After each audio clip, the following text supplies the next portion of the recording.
Buenos días, mis hermanos. Sean bienvenidos a un devocional más de la Iglesia Bíblica Madre.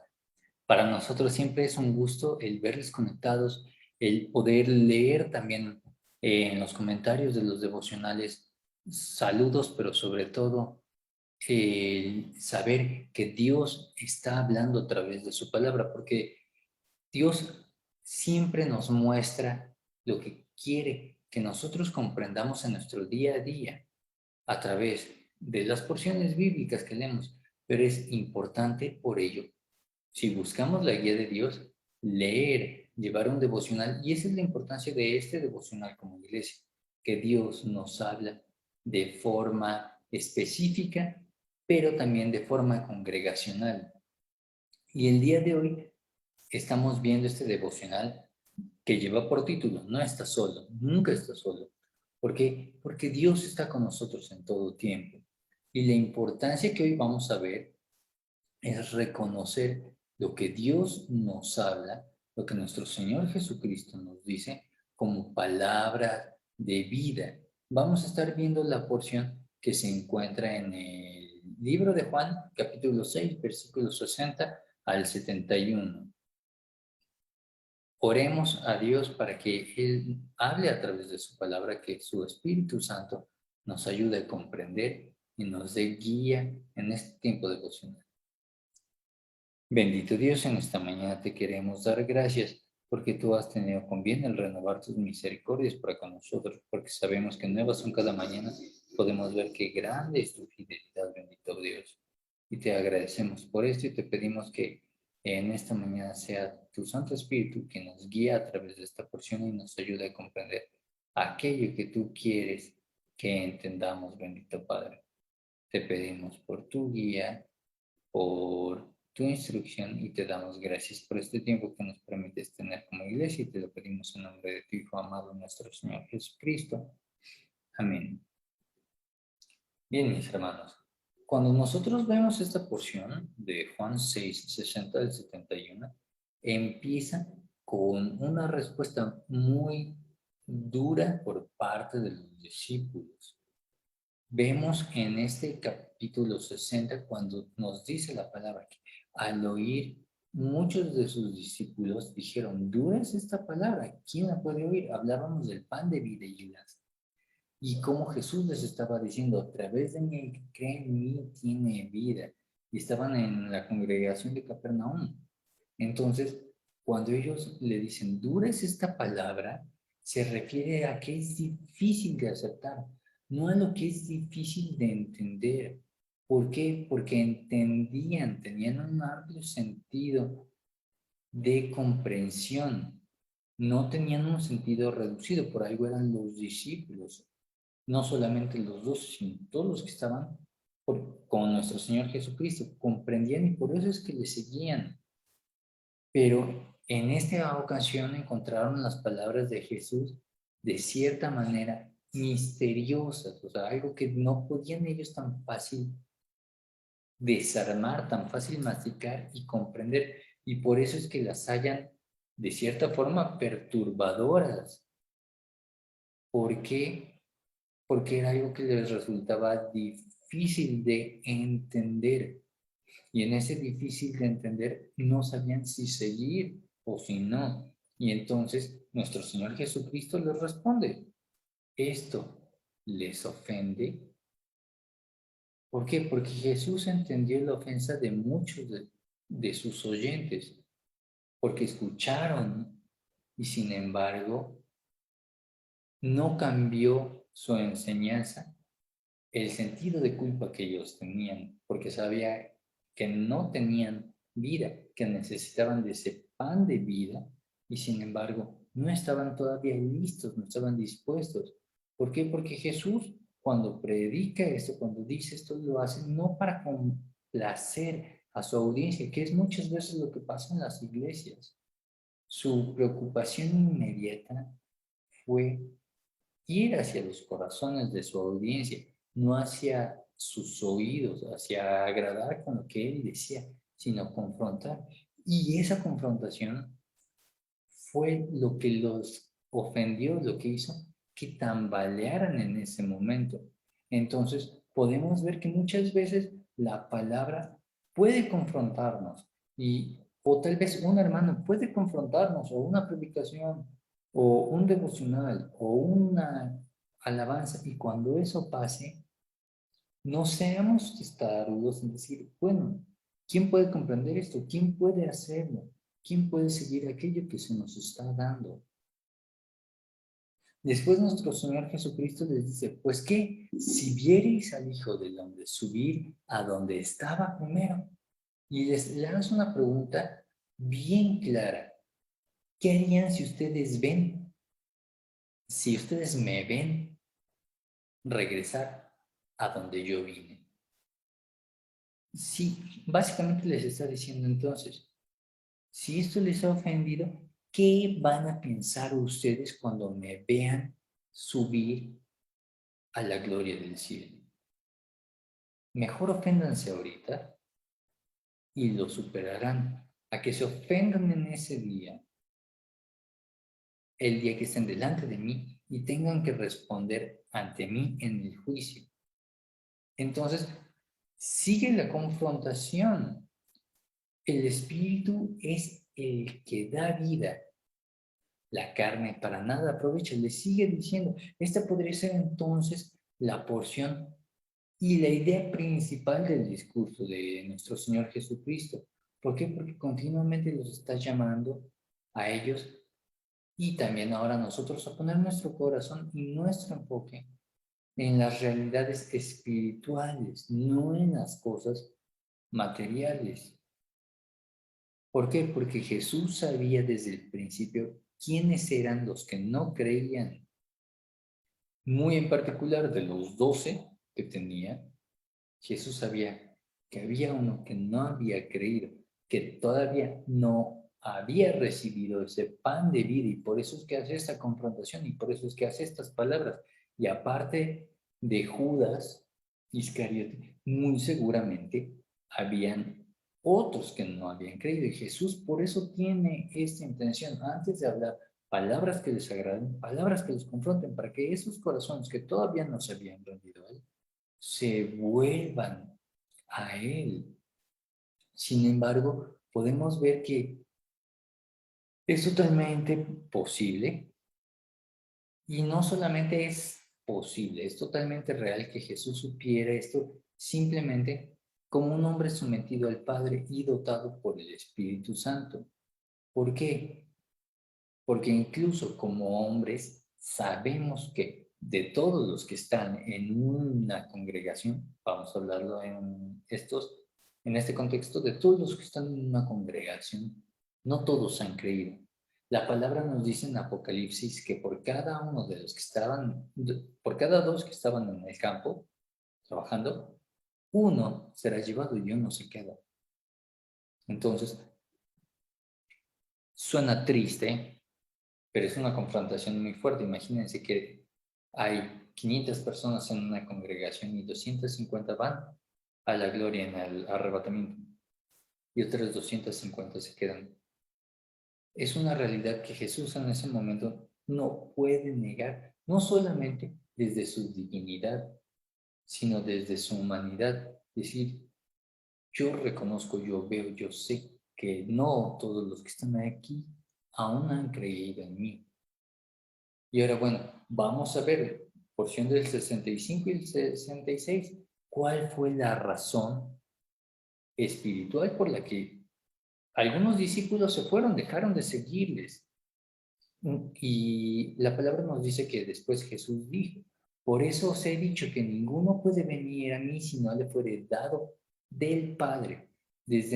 Y como una respuesta a ello, la palabra nos dice que desde entonces muchos de sus discípulos volvieron atrás y ya no andaban con él, es decir, le dejaron de seguir. ¿Por qué? Porque lo que les había dicho no lo habían podido comprender y les había llevado a un claudicar en su fe. Reiteramos, hay veces que la palabra es confrontativa y te dice, ok, estás bien, pero te hace falta el pan de vida. Sí, está súper bien que te congregues, sí, está súper bien que diezmes, pero te hace falta el pan de vida porque no has creído. en totalidad. Y si no has creído en totalidad, no has creído. Así de sencillo.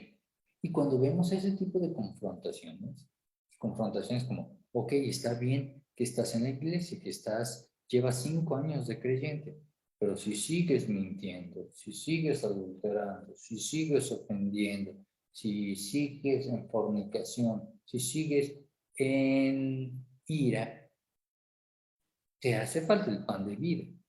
Cuando recibimos una palabra así, ¡pum!, nos puede una de dos, o caer como un balde de agua fría y decir, cierto, perdóname, Señor.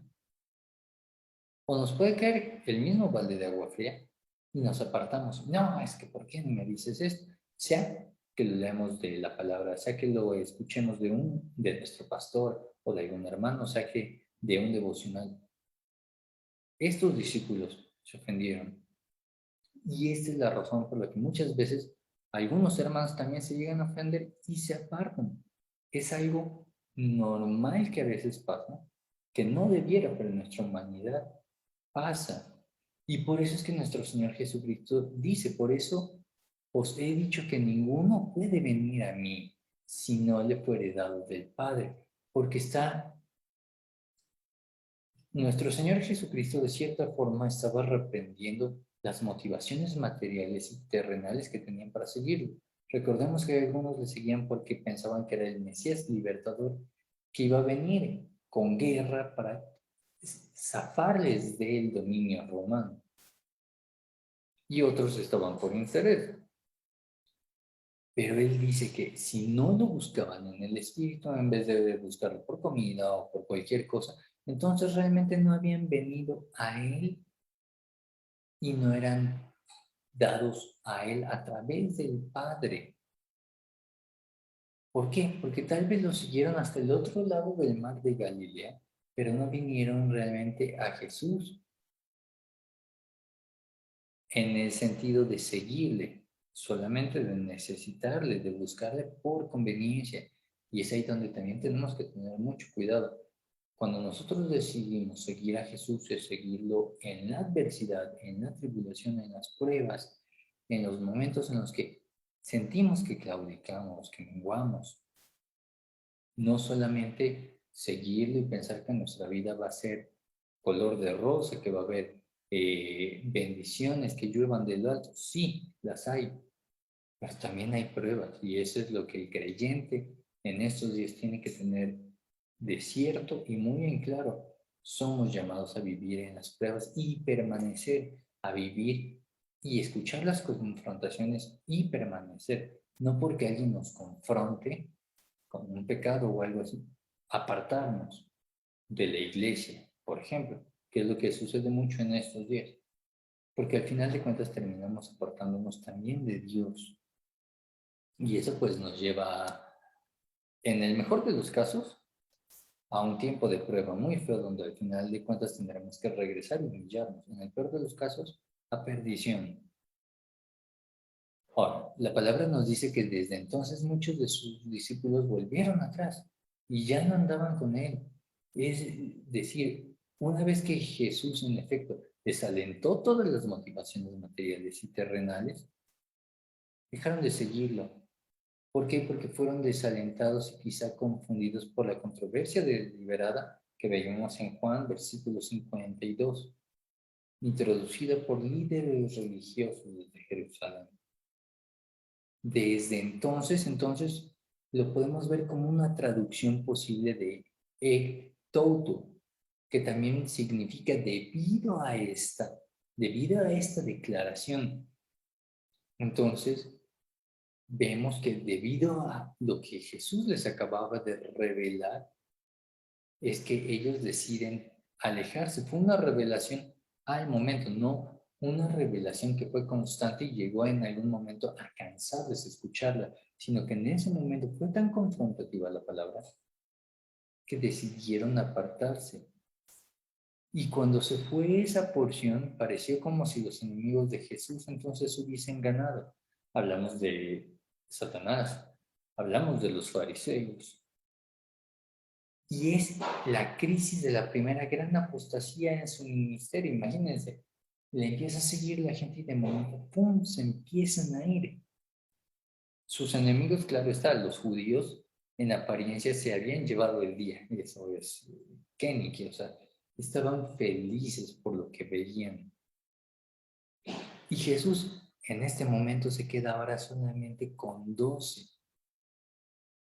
Y él en su humanidad no sabe si se irían o si no. En su divinidad tiene una certeza.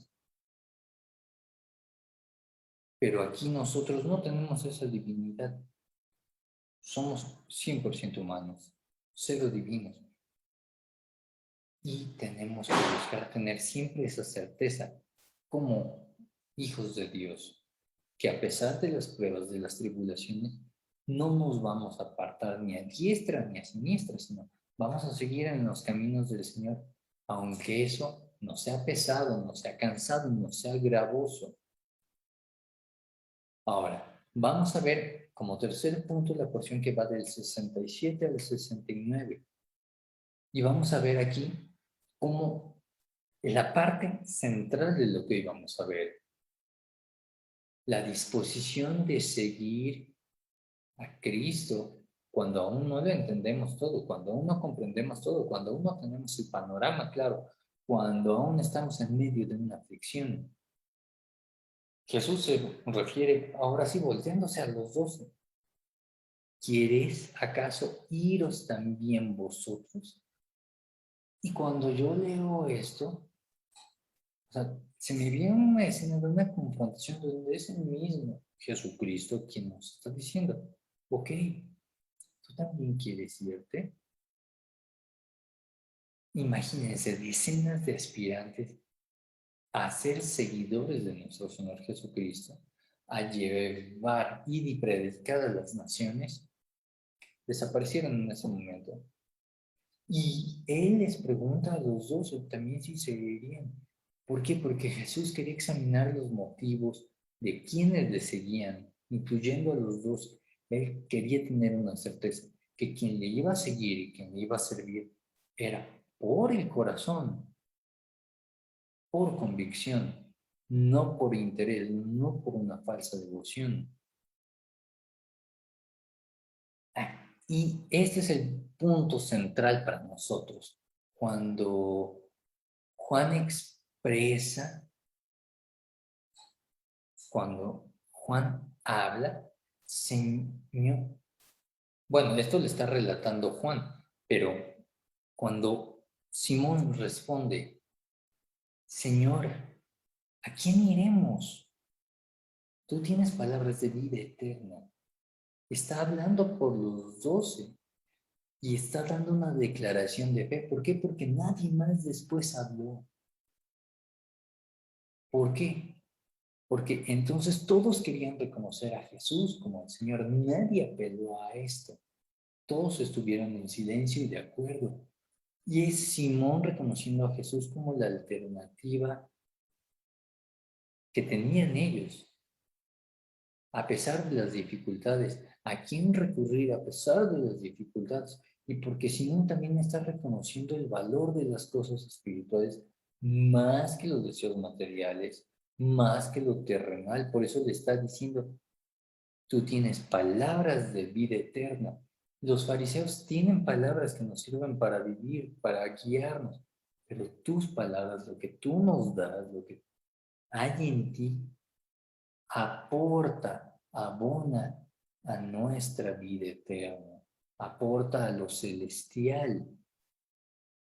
Y por último, también Simón está reconociendo a Jesús como el Mesías, el Cristo, y como Dios mismo, el Hijo del Dios viviente. Entonces, vemos el contraste de quienes escuchan la palabra y por falta de comprensión no la creen, por falta de entendimiento o por pruebas no lo creen. Pero estos hombres, estos varones de Dios, tienen la certeza de que tú tienes palabras que puede que hoy no comprendamos o que puede que hoy nos confronten, pero sabemos que estas palabras nos llevan a la vida eterna, que tú tienes planeado por nosotros, porque si tú nos estás confrontando, es para que nos apartemos de lo terrenal, de lo material, y vivamos para honra y gloria tuya, buscando el reino de los cielos. Y entonces vemos que todos los que dejaron de seguirle se perdieron del reino de los cielos por intereses materiales, porque su corazón estaba en el mundo. Pero nosotros no tenemos nada fuera de él. Lo mejor que podemos tener es a Cristo en nuestra vida y como Rey de nuestro corazón.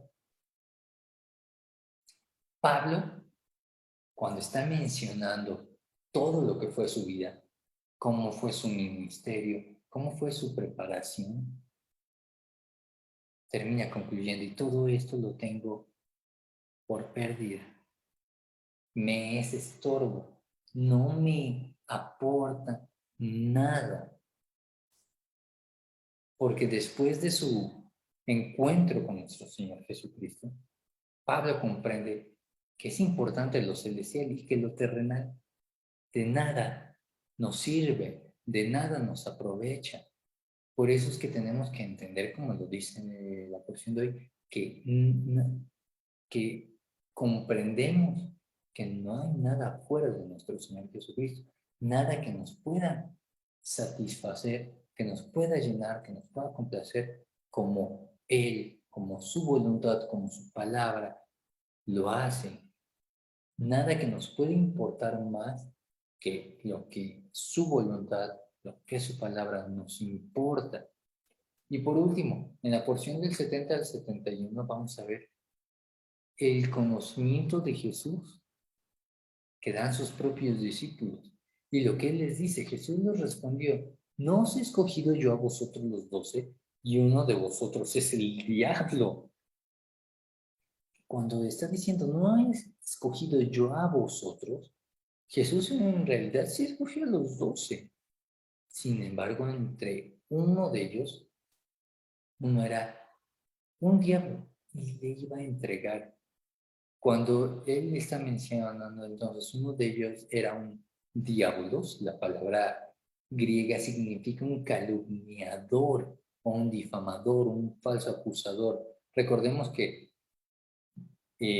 Satanás es el acusador y el diablo se refiere eso, a un acusador, no precisamente a un demonio, sino a alguien acusador, que en hebreo podemos verlo como el equivalente a Satanás. Entonces, cuando está diciendo que uno de entre los escogidos es como un diablo, es como un acusador, es quien me va a entregar, quien me va a acusar de forma injusta, para cumplirse lo que dice la palabra. No es que uno de esos fuese precisamente el enemigo. Ahora, sabemos que hablaba de Judas, porque la sencilla y espiritual devoción de los discípulos de Jesús hacía el contraste con la apostasía de Judas y que ésta fuese más horrible. ¿Por qué? Porque mientras unos le servían, vendían sus cosas y obedecían lo que decía, Judas sustraía monedas. Y nuestro Señor Jesucristo lo sabía, por eso es que en este momento está diciendo, no soy calumniador, porque a uno le interesa tanto el dinero que me va a calumniar para tener 30 monedas de plata. Y volvemos al punto, cuando nuestro interés ya es en las cosas materiales, en las cosas terrenales, lo espiritual, así de rápido sale volando. Y tenemos por eso que tener mucho cuidado cuando dice que hablaba de Judas, Judas Iscariote, hijo de Simón. Es decir, no solo el padre de Judas era de Iscariote, sino que él mismo Judas era de ahí y podemos comprenderlo eso. Ahora, ¿esto de qué nos influye? Nuestro Señor Jesucristo está reconociendo el origen de Judas, de quién es hijo, pero sin embargo sabe que este discípulo suyo, aunque él le conoce, desde antes. Es decir, aunque él conoce su origen, conoce de quién es hijo, su discípulo no le conoce a él. No ha llegado al conocimiento y es de estas personas que no sabemos por qué. Solamente Dios lo sabe y algún día cuando estemos en su presencia a lo mejor nos lo revelará o lo comprenderemos.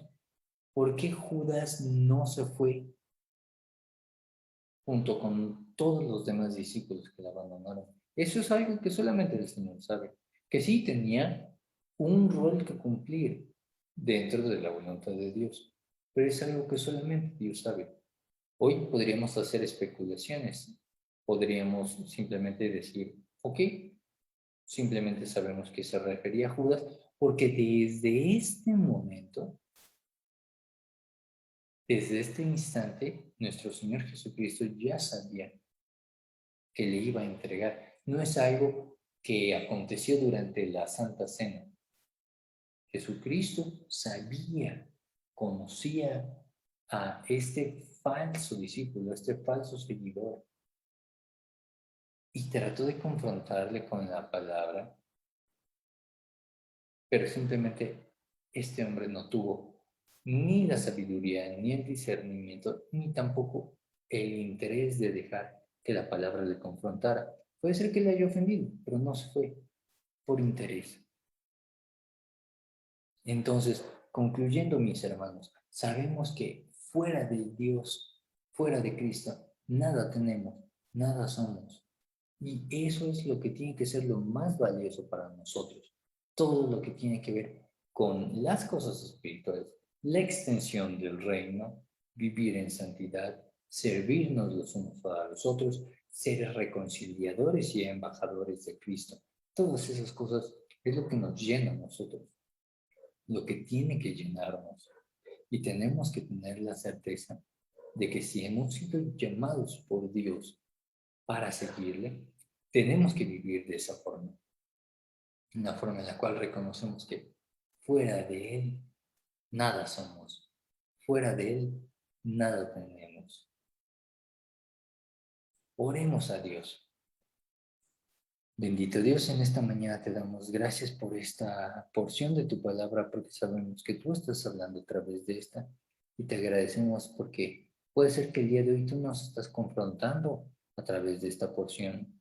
Nos estás diciendo, ok, basta de tu activismo, basta de la vida que llevas al frente de un ministerio o siendo partícipe de eso, cuando realmente no tienes el pan de vida, no me has aceptado de la forma de vida.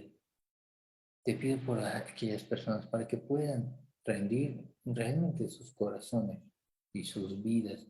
Y si la palabra les confronta, tengan la sabiduría para poder aceptarla como una palabra que redarguye, que instruye, en vez de volverse enemigos de la palabra y por ende enemigos de nuestro Señor Jesucristo, bendito Dios. Y si alguno de mis hermanos, ya sea en este momento, en este día, en alguna situación de dificultad, en alguna situación donde piensa o pensemos que ya no podemos más, ayúdenos, bendito Dios, para que a pesar de las confrontaciones, de las pruebas, de las situaciones que puede que no nos agraden, nosotros nos mantengamos firmes y adelante en la fe que hemos profesado, bendito Dios. Te damos gracias por este tiempo que nos permites tener como iglesia y te agradecemos por tu palabra. Te pedimos que tú seas con nosotros a lo largo de esta mañana y te lo pedimos en nombre de tu Hijo amado, nuestro Señor Jesucristo. Amén. Pues bien, mis hermanos, tengan un lindo y bendecido lunes. Dios les bendiga y guarde en todo tiempo. Y recordemos, fuera de Cristo, nada somos y nada tenemos. Entonces, vivamos y esforcémonos por él. Dios les bendiga.